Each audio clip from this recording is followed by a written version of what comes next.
friends, it's Miss Jennifer. Welcome back to DIY Sensory. This week I have a little bit of a bigger project. We are going to make our very own light tables. So for anyone who hasn't seen a light table before, here is what the traditional light table looks like that you might see at our library. We have one at Central.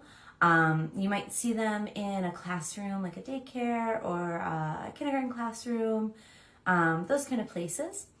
But today we are going to make one at home. So for our table, you will need some sort of light. I am using a string of clear lights.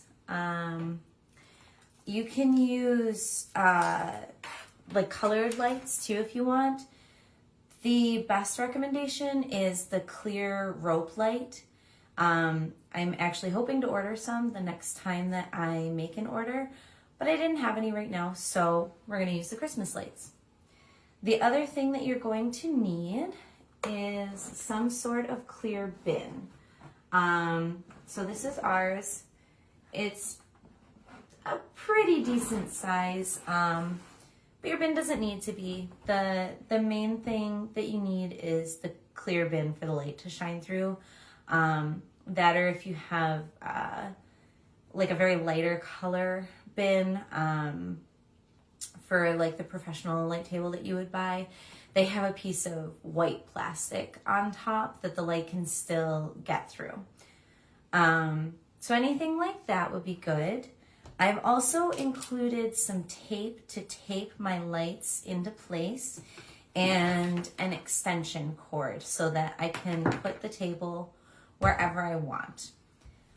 You'll notice I don't have a lid with my table, so I am going to have to fashion something once I make it permanent, once I get the rope light in there and make it a permanent table. But usually just the lid to the table will work and just leave a little gap for the string to come out. Okay, I've angled the camera down so you can see everything I'm doing in the bin as I do it. The first thing I did was I plugged in my lights just to make sure that they all work, and they do. So I'm going to start by leaving the edge, the plug-in part off the side. So I give myself enough string that when I go to plug it in, I have room. So I'm going to start by taping that down.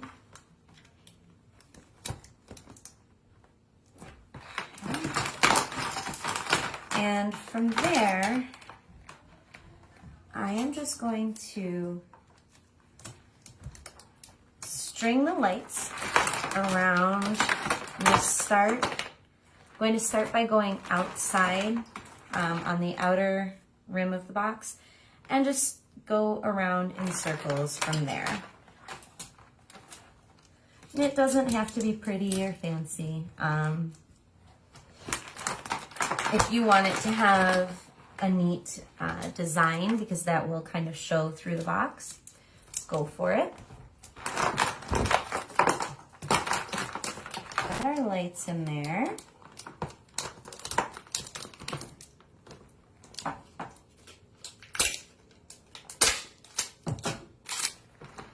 I'm just going to add a few extra pieces just to reinforce it.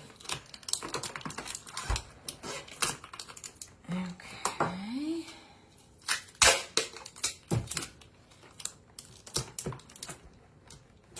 right. And now we are going to flip it over.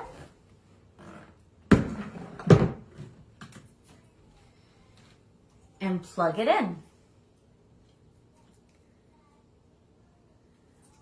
Right, so as you can see, the light shines right up through the plastic bin. And this is why I recommend rope light if you have it or can get it. It just makes it a little more uniform, but the string lights work just as well. So you might be wondering, why a light table? And they are just a great different visual experience for children. and I found most children absolutely love doing anything on it.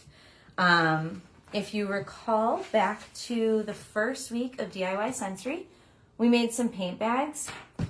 Those are great to put on top of a light table. It might be a little hard to see. It's kind of bright in here already. But you can, as you draw through the paint, you can see the light shine through it. Another one that's really fun is putting down paper and coloring on it. And the light, again, shines through the paper. So as the kids color, they can start to see a really cool design with the light shining through it. For this one, you're going to want really simple paper. Just printer paper, notebook paper, nothing too thick, not construction paper, like heavy poster board or anything like that. That really prevents the light from shining through.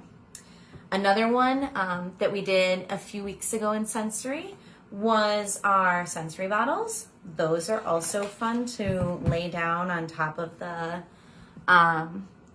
box or set them upright and see the light kind of shine through the bottles. If you happen to have magnetiles at home, or Legos, those are really fun to use on top of the light table as well. The light shines through the magnetiles. If you have clear Legos, even better, it shines through the Legos. Another really fun one is plastic cups, not the dense solo cups, but there's like a see-through plastic that you can get that comes in a few different colors. Those are really fun to stack on top of the table. Just kind of move them around, that kind of thing. You can paint on top of it on the paper, just a whole lot of different things. If you have clear Tupperware containers, you can use some of our previous sensory items like the beans or sand, the rice, that kind of stuff. Set the Tupperware container down on top of the light table. Add in just a little bit of your dry good. And as you draw through it, just like with the paint bags, as you move the beads around or the sand around, you'll start to see the light pop up through it. So that is our light table for this week, our sensory. And if you make one, please let me know how it turns out. I'm always interested to see what your creation is from the DIY sensory, because everyone's is a little different, and that's the point of sensory. It's how you make it for your own experience. All right, friends, thank you for joining me, and I'll see you next week. Bye!